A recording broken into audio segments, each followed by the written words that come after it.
नमस्कार, मैं हूं अमिता और आप देख रहे हैं न्यूज बाइस्कोप। खबर की शुरुआत में सबसे पहले बात धनबाद विधायक राज सिन्हा ने एक बड़ा बयान दिया है। सीएम हेमंत सोरेन पर उन्होंने हमला बोला है और कहा है कि सीएम हेमंत सोरेन ने चंपई सोरेन को सम्मान नहीं दिया। राज्य के युवाओं को भी सरकार ने ठगने का काम किया और इन्हीं सब मुद्दों को लेकर 23 अगस्त को युवा आक्रोश रैली का रांची में आयोजन होगा, जिसमें सीएम आवास का ये घेराव करेंगे। झामू में आपको बता दें कि यहां पर भाजयुमो के लाखों कार्यकर्ताओं की तरफ से घेराव किया जाएगा। वहीं विधायक ने आगे कहा है कि अबू आवास, पेट्रोल सब्सिडी, मैया सम्मान योजना सब फेल हो गए हैं। पारा शिक्षक, आंगनबाड़ी सेविका, सहायिका, जीएनएम, एएनएम, कंप्यूटर ऑपरेटर सभी को सरकार ने छलने का काम किया।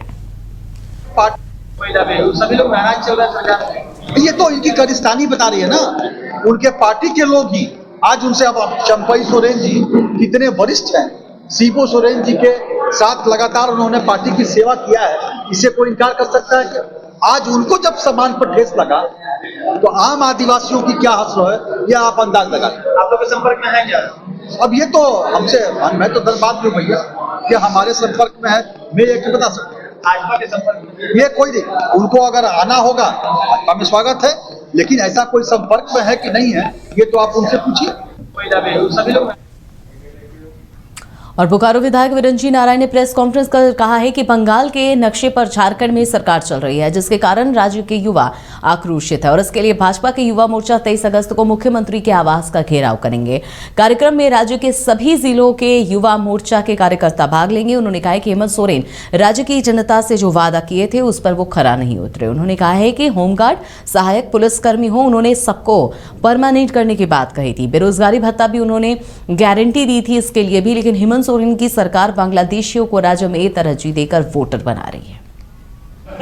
कि हेमंत सरकार सिर्फ और सिर्फ वोट की गंदी राजनीति कर रही है और विशेष करके जिस तरह से झारखंड का डेमोग्राफी बदल रहा है उसको लेकर पूरा युवा आक्रोशित है, पूरा झारखंड का नौजवान आक्रोशित है।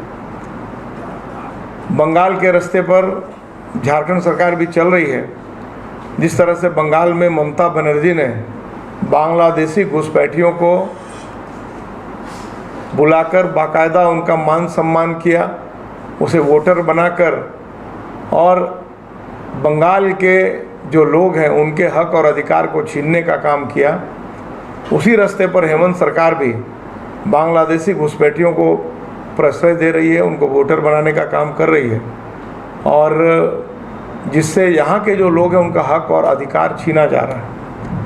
कहते हुए बहुत दुख हो रहा है कि विशेष करके जो हमारे आदिवासी हमारे भाई हैं, हमारे बंधु हैं, हमारी जो आदिवासी बहन और बेटियां हैं, उनके इज्जत आबरू के साथ खिलवाड़ हो रही है, उनकी अस्मिता के साथ खिलवाड़ हो रही है। जो हमारी आदिवासी बेटियां हैं उन्हें प्रलोभन देकर, डराकर, धमकाकर उनके साथ ब्याह रचा रहे हैं बांग्लादेशी मुसलमान जो घुसपैठिए हैं, और शादी ब्याह रचाने के बाद यदि जितना बन पड़ रहा है उनको टॉर्चर भी कर रहे हैं, टुकड़ों में काटी जा रही हैं बेटियां।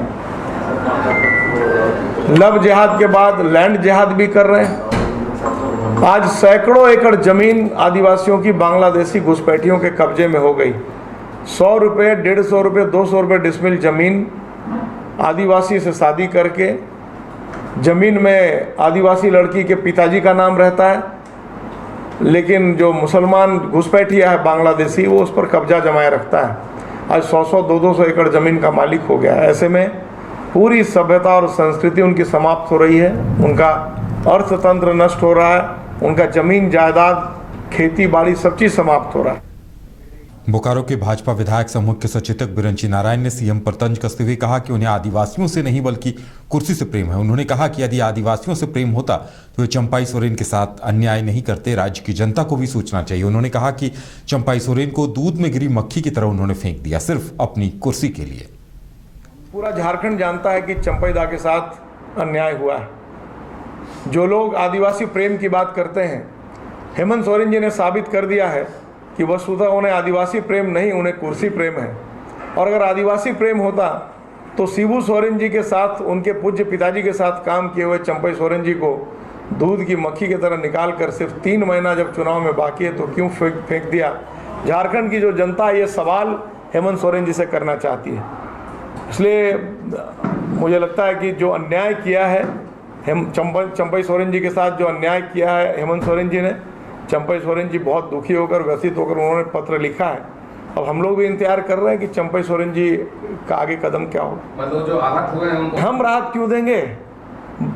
अगर वो आहत हुए हैं चंपई सोरेन जी, तो राज्य की जनता को देखना है किस प्रकार की जो सरकार है जो कहती है कि हम आदिवासी के हित की बात करते हैं, तो साबित कर दिया उन्होंने कि आदिवासी के हित की बात नहीं करते, वो सिर्फ और सिर्फ कुर्सी की बात करते। अगर वो आदिवासी के हित की बात करते तो चंपई सोरेन जैसे सीनियर मोस्ट व्यक्ति को दूध की मक्खी की तरह निकाल कर फेंक नहीं देते। पूरा धनबाद में बीजेपी विधायक अपर्णा सेनगुप्ता ने मीडिया से बातचीत करते हुए कहा कि युवा आक्रोश रैली 23 अगस्त को रांची में आयोजित है। मोराबादी मैदान में सुबह 10 बजे से इसकी शुरुआत होगी। धनबाद से भाजयुमो जिलाध्यक्ष मनीष साव के नेतृत्व में निकाली जाएगी। सरकार से युवाओं को छलने का हिसाब मांगा जाएगा। जेएमएम सरकार में सहिया, आंगनबाड़ी सेविका, सहायिका, पारा शिक्षक, सफाई कर्मी, कंप्यूटर ऑपरेटर सभी सरकार की तरफ से ठगे गए हैं। 5 लाख युवाओं को नौकरी देने के वादे को हेमंत सरकार निभा नहीं पाई। भारतीय जनता युवा मोर्चा झारखंड प्रदेश द्वारा युवा आक्रोश रैली का आयोजन किया गया है। इस रैली में धनबाद ग्रामीण को 5000 कार्यकर्ताओं का लक्ष्य दिया गया था, लेकिन भारतीय जनता युवा मोर्चा ग्रामीण 5000 से कहीं ज़्यादा कार्यकर्ता इस रैली में शामिल होंगे और हेमंत सोरेन के झूठे वादे को, जो हेमंत सोरेन ने ऐसे 5 साल पहले यहाँ के युवाओं को, यहाँ के छात्रों से, यहाँ के महिलाओं से झूठा वादा किया था कि आपको प्रत्येक वर्ष 5 लाख नौकरियाँ दी जाएगी। नौकरियाँ नहीं देने की स्थिति में आपको भत्ता दिया जाएगा। यहाँ के पारा शिक्षकों, अनुबंध कर्मियों को कहा था कि सबको आप लोग को स्थायीकरण कर देंगे, परंतु आज तक वो वादा पूरा नहीं हुआ। आप लोग देखे होंगे अभी अबुआ आवास का जो स्कीम चल रहा है, अबुआ आवास बनने के लिए बालू की किल्लत है, बालू नहीं मिल रही है, बालू की कालाबाजारी हो रही है। ये झारखंड सरकार लोहा चोरी, कोयला चोरी, बालू चोरी, यहाँ तक कि जमीन चोरी तक का भी काम करने से बाज नहीं आया और परिणाम था कि हेमंत सोरेन को जेल जाना पड़ा। धनबाद उपायुक्त माधवी मिश्रा और एसएसपी एचपी जनार्दनन ने कोर्ट परिसर के सिक्योरिटी का निरीक्षण किया। इस दौरान माधवी मिश्रा ने कहा, सिविल कोर्ट परिसर में अब आम लोगों के वाहन प्रवेश नहीं कर सकेंगे। सिर्फ कोर्ट कर्मचारी, न्यायिक पदाधिकारी एवं वकीलों के वाहन ही कोर्ट कैंपस के अंदर प्रवेश कर सकते हैं। इसके अलावा 2 नए वॉच टावर भी लगेंगे और परिसर की निगरानी में परेशानी का सबब बन रहे 2 पुराने वृक्षों को भी काटा जाएगा। कोर्ट के सुरक्षा को लेकर के आज हम लोग निरीक्षण कर रहे हैं। कोर्ट का जो एक्सेस कंट्रोल है वो हम लोग का एक कंसर्निंग पॉइंट है और जेल में जो कार्यरत सभी कर्मी हैं, खासतौर से जो माननीय न्यायाधीश लोग हैं, उनकी सुरक्षा हम लोग इंश्योर कर सकें। इसमें कुछ बहुत सारे इश्यूज हैं, फॉर एग्जाम्पल उनका फेंसिंग, सिक्योरिटी, चेकिंग, बैरिकेडिंग, वो सारे पहलुओं पर हम लोग विस्तार से आज चर्चा कर करके फिर निर्णय। अब वो हम लोगों ने गाड़ियों के रिस्ट्रिक्शन को लेकर के चर्चा करी है और इसके बारे में जो डिटेल दिशा निर्देश है वो हमारी ज्वाइंट रिपोर्ट में आते हैं। अब वो अगेन हम लोग ज्वाइंट रिपोर्ट में आपको मेंशन कर देंगे कि कौन से पॉइंट हम लोगों ने फाइनली बंद करने का निर्णय लिया। सड़क पर भी अगर तरीके से मोटरसाइकिल रखते हैं, वो भी समस्या होती है, रिपोर्ट में होगा। इसको पहले भी हम लोगों ने इसमें डीटीओ, डीएसपी ट्रैफिक और नगर निगम की तरफ से कार्रवाई हुई है और आगे भी हम लोग इसको बढ़ाएंगे। जैसे कि आज डीसी स्पेशल ब्रांच का हमारा DS, ADM law and order, DSP CCR, court का रजिस्ट्रार, सबके साथ मिलकर कोर्ट का एक कॉम्प्रिहेंसिव सिक्योरिटी ऑडिट किया गया है।